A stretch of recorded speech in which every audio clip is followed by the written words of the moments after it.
Bueno, y también voy a saludar también a Rosa D'Amico, que la mencionaron, pero bienvenida, profesor, nuestra coordinadora nacional del programa de inglés de la UNEM. Bienvenida, profe. Agradecido contigo también que estés aquí con nosotros compartiendo. Bien, bueno, entonces Marisa Loreto se quedó corta. Llegó al 90, ni siquiera llegó a la revolución, ¿ves? Llegó, o sea, cuando la revolución hizo poder.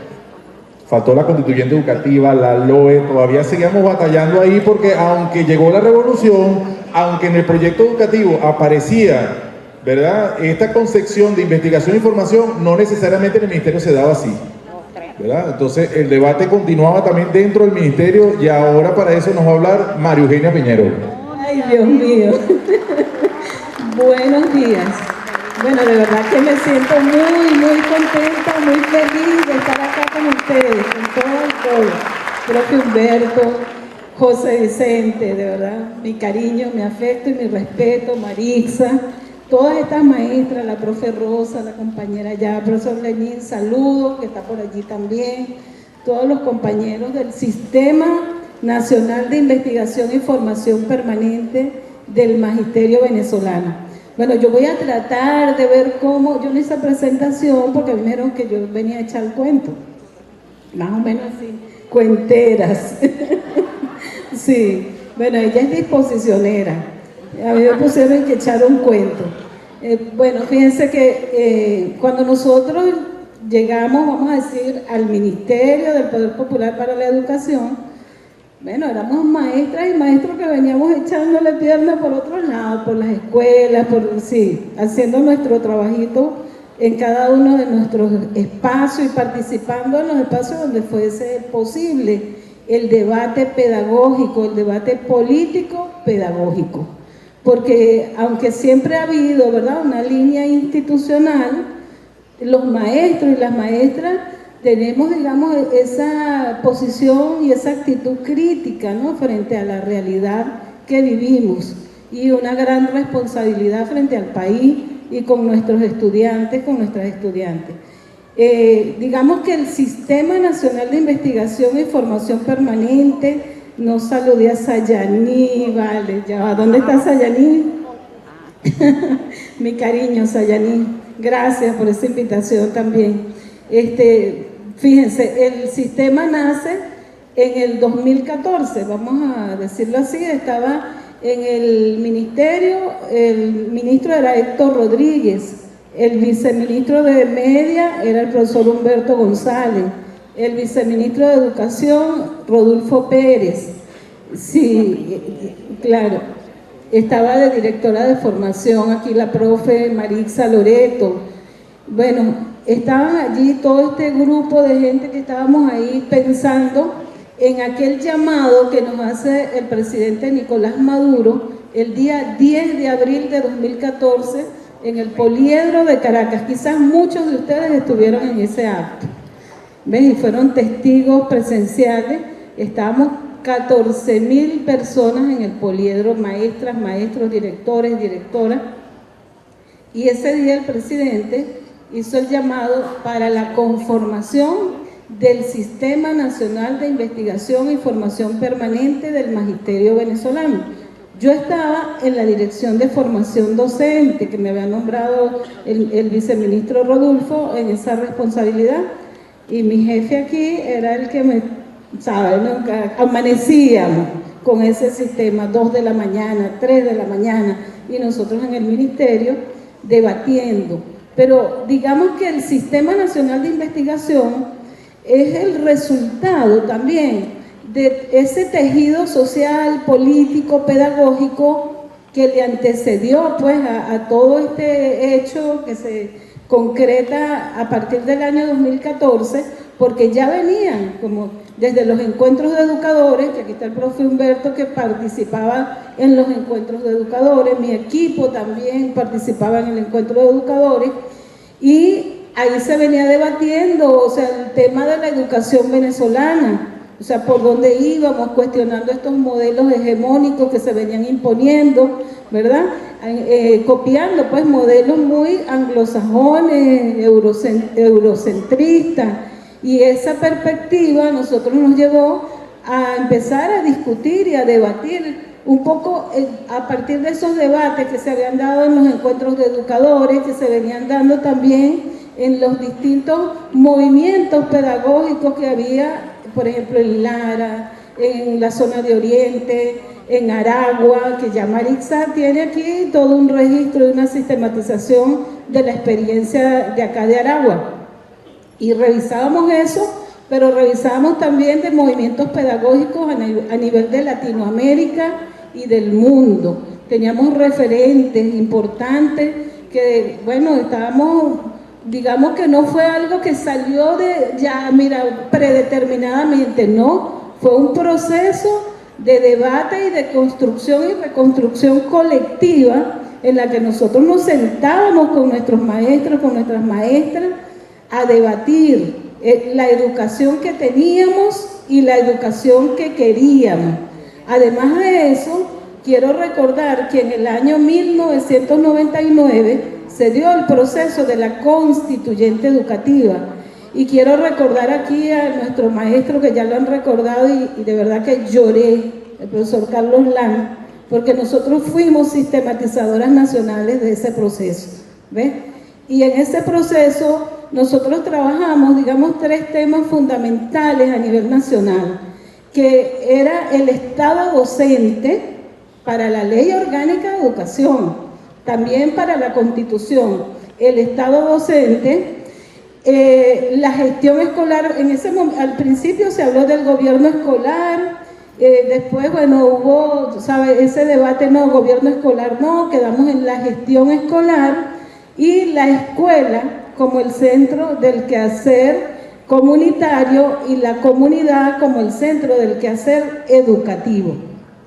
Ahí está la raíz, ahí está el proyecto educativo nacional. El proyecto educativo nacional fue ampliamente debatido en todos los sectores de la sociedad. Yo estaba responsable en ese momento del Estado Miranda, de los Altos Mirandinos, y fueron muchísimas las mesas de trabajo para debatir esa propuesta que se consolida 10 años después en la Ley Orgánica de Educación del 2009. ¿Ves? Ese es el proyecto educativo. Ese es el proyecto educativo vigente que tiene la República Bolivariana de Venezuela. Y ese ha sido como nuestro referente importante para nosotros plantearnos el Sistema Nacional de Investigación y Formación Permanente. Tuvimos que revisar muy detalladamente el proyecto educativo que se plasmó en la Ley Orgánica de Educación del 2009. Allí estaba establecido en los artículos 38, 39, la definición de la formación permanente, el Estado como expresión rectora para diseñar, dirigir y proponer planes, programas y proyectos para la formación y el enfoque de la formación. Eso es muy importante, el tema del enfoque de la formación. Empezamos a problematizarnos. ¿Cuál es la formación que tenemos? Y empezamos a ver que todos los tipos de formación, ya Maritza hizo algunas referencias en su intervención, entonces encontrábamos tipos de formación como capacitación. Hay un plan de capacitación. ¿Es suficiente? Forma parte de la formación, y eso lo debatíamos con el profe Humberto. Sí, la capacitación forma parte de la formación, pero no es suficiente, porque nos podemos capacitar en técnicas, ¿verdad? Aprender nuevas técnicas, muy bien.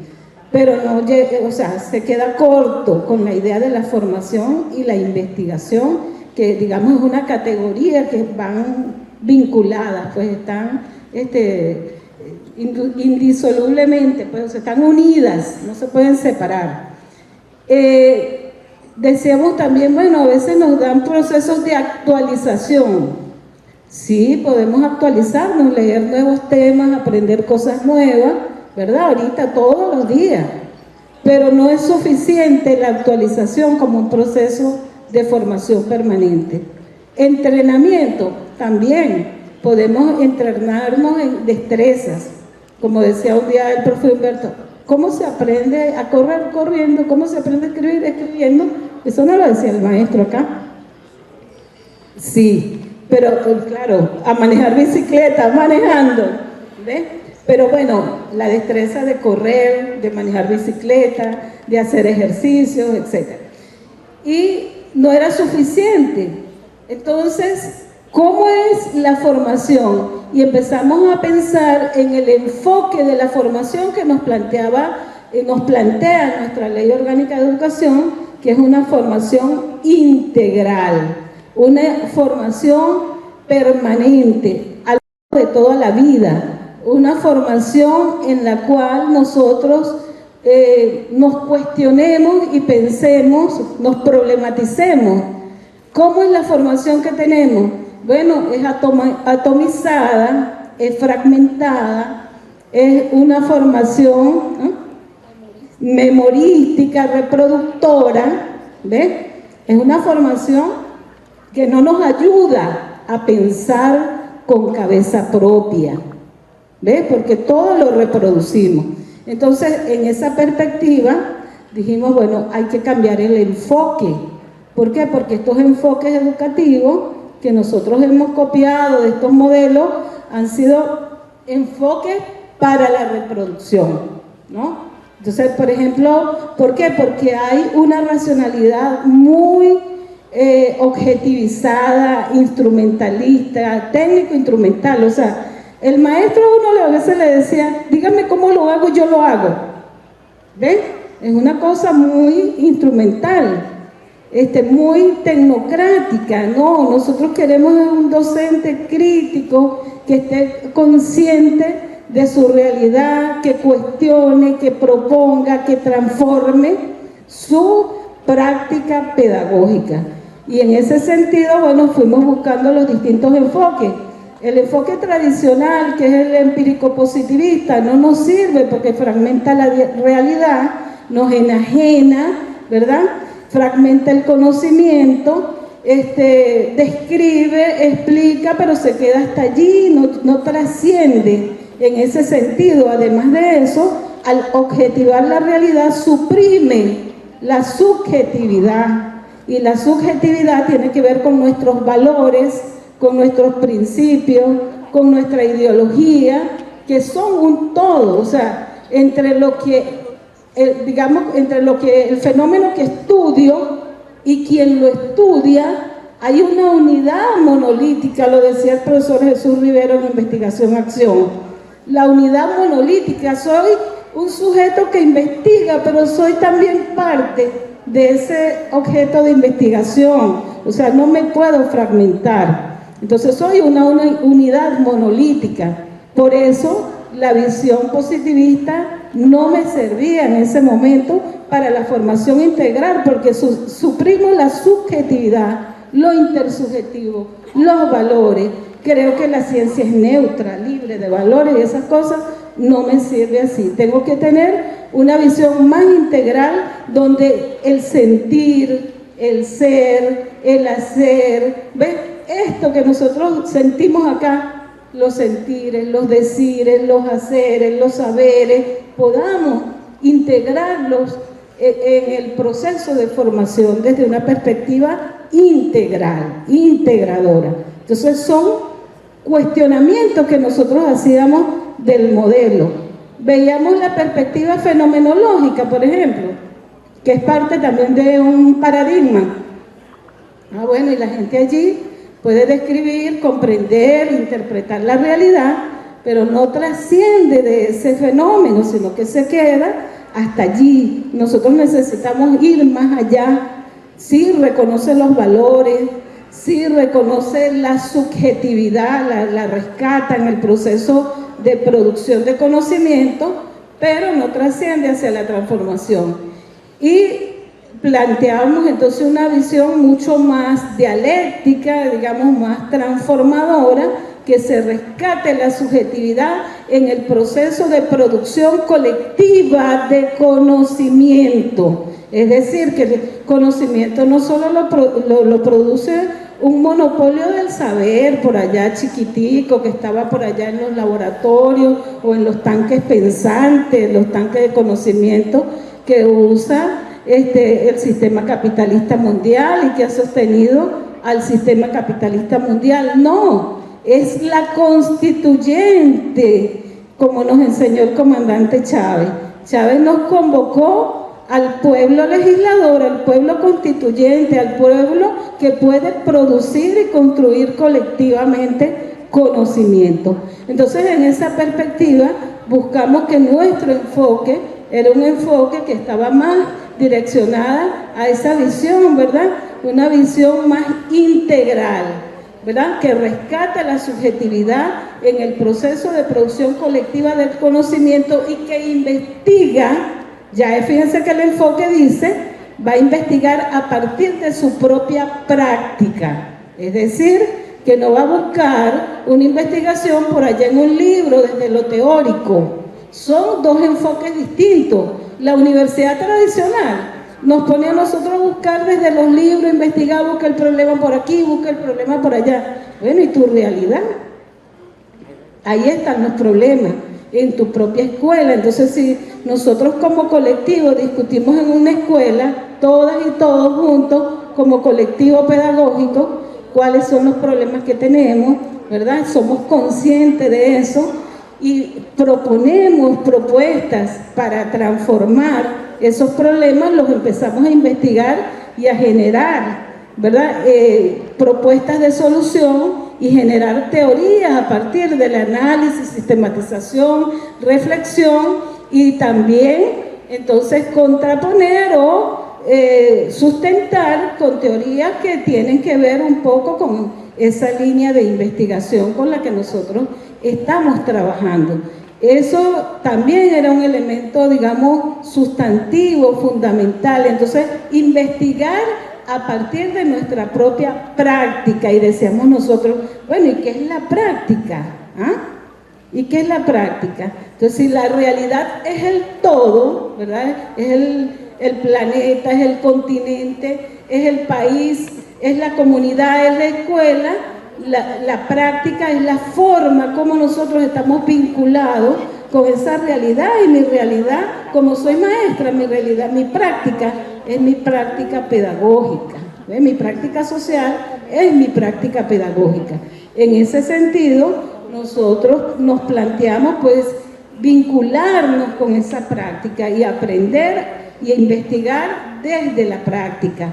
Superar, fíjense bien, elementos importantes como es el proceso de la despedagogización en la formación docente. ¿Por qué? Porque hoy en día muchas universidades suprimieron, y ahora más con el tema de la pandemia, la didáctica centrada en los procesos. La palabra proceso es muy importante. Yo no me voy a dedicar aquí, pero yo sé que el profe Humberto lo va a reseñar y a machacar en su intervención. La práctica centrada en el proceso, no en el producto, en el resultado, no, es todo un proceso de producción, creación, innovación, desarrollo de potencialidades desde la didáctica. ¿Ves? Hay una didáctica incluso que se llama no parametral, que es la didáctica que se sale de la hegemónica. Entonces, en esa perspectiva hay unos lineamientos interesantes en lo que es la didáctica no parametral. Entonces, superar la despedagogización. ¿Por qué? Porque ahora, con el tema de la multimodalidad, también nos quieren meter todo en cajita. Y la convivencia, y el aprender con nuestros pares. Y la tecnología, ¿cómo la vamos a ver? ¿Como medio o como fin? Tenemos que verla como medio, no como fin. ¿Ves?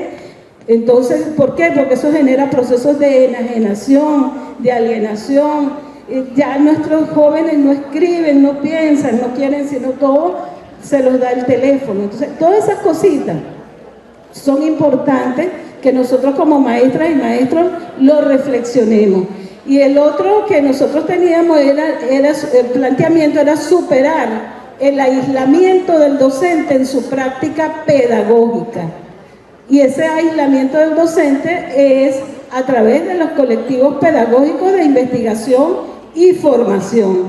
En ese sentido, el Sistema Nacional de Investigación y Formación Permanente del Magisterio Venezolano, entonces fue acompañando procesos de la formación desde la micromisión Simón Rodríguez.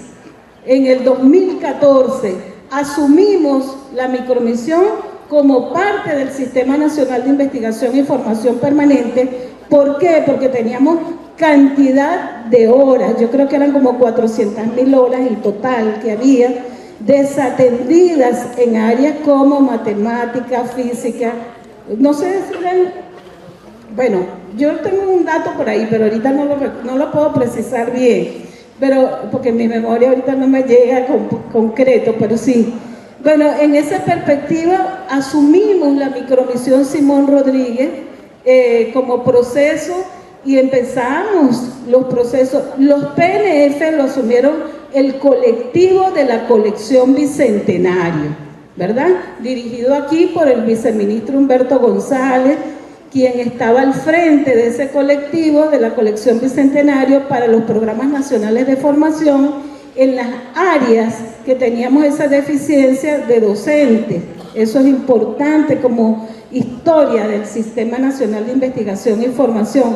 Más tarde, nosotros asumimos el proceso, los programas nacionales de formación avanzada en educación y hicimos una propuesta de 16 especializaciones, 9 maestrías y un doctorado. Y lo aprobamos en el 2017 cuando llega el IA, digamos formalmente, legalmente, pero ya desde el 2015 se venía dando y habíamos arrancado con la formación posgraduada de nuestros maestros y nuestras maestras. Y fue un trabajo arduo, se lo puedo decir. Fue un trabajo que nos costó sangre, sudor y lágrimas para levantar ese trabajo colectivamente ahí en el ministerio. Y bueno, quedó eso. Finalmente en el 2018 detona lo que es la Universidad del Magisterio sobre la base de toda esa política de formación que veníamos desarrollando en el Ministerio de Educación. ¿Qué quiero decir con esto? Que bueno, en el Ministerio, bueno, hemos transitado, hemos dejado cosas, algunos estamos, otros no estamos, pero seguimos en las trincheras de lucha. Y bueno, se crearon los colectivos pedagógicos de investigación, se crearon 436 centros regionales de investigación y formación, se crearon locales y 24 centros regionales de investigación y formación en todo el territorio nacional. Les dimos unas dotaciones de computadoras, videolink, bibliotecas del magisterio, la biblioteca del maestro con 700 títulos para que los maestros debatieran, como un kit de películas para hacer los videoforos con los maestros y las maestras. Creamos la página Araguaney, que alimentábamos diariamente allí en el CENAMET, donde se reproducían los materiales que se elaboraban desde los centros de investigación y formación permanente del magisterio, y la biblioteca digital Luis Vigo, que hoy, profe Lenín, yo creo que no está activa, porque yo me he metido y no he podido descargar libros que nosotros cargamos allí, esos 700 libros más otros libros que nos donaron a la biblioteca digital Luis Vigo para que nuestros maestros y maestras tuvieran acceso desde un centro de recursos para el aprendizaje que les ayudara a la formación. Entonces, bueno, hay muchísimas cosas, compañeras, compañeros, que pensar, que debatir. Hay que trabajar mucho con la racionalidad versus la racionalidad técnico-instrumental, la racionalidad histórico-crítica.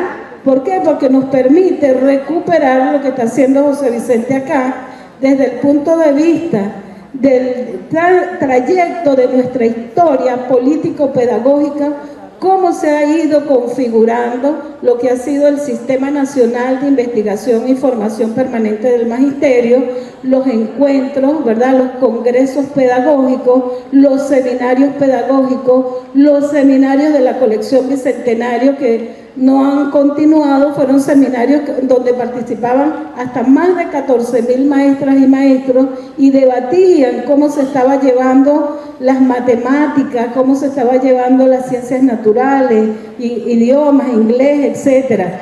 Y bueno, yo tengo algunas sistematizaciones de esos trabajos, profesora Rosa. En matemática en estos días, ya hay casi para ir cerrando, porque ya me pusieron mi cierre aquí en mi cara. Bueno, fíjense, yo dándole clase a un grupo del doctorado de la Simón Rodríguez. Tengo un estudiante, yo le estoy dando proyectos, y tengo un estudiante que me dijo, mi proyecto de investigación, profesor, es algo que no se ha hecho en este país, ¿sí? ¿Qué será? De etnomatemática. Oye, qué bueno, le digo yo te voy a recomendar los libros de matemática de la colección Bicentenario, porque yo los tuve, profesora, yo los tengo. Bueno, tienes que partir de ese referente, porque los libros de la colección Bicentenario fueron hechos desde los referentes cotidianos, desde nuestra realidad concreta, que se parezcan a nosotros y a nosotras. Entonces, ¿qué pasó con los libros de la colección Bicentenario? Que fueron satanizados por las empresas editoriales, que le quitaron una gran cantidad, ¿verdad?, de ventas de libros escolares, y bueno, eso creo que pudo más que nuestras luchas en defensa, digamos, de la producción pedagógica, porque eso es producción pedagógica del maestro y la maestra venezolana. Bueno, muchísimas gracias, los quiero, abrazos a todas y a todos.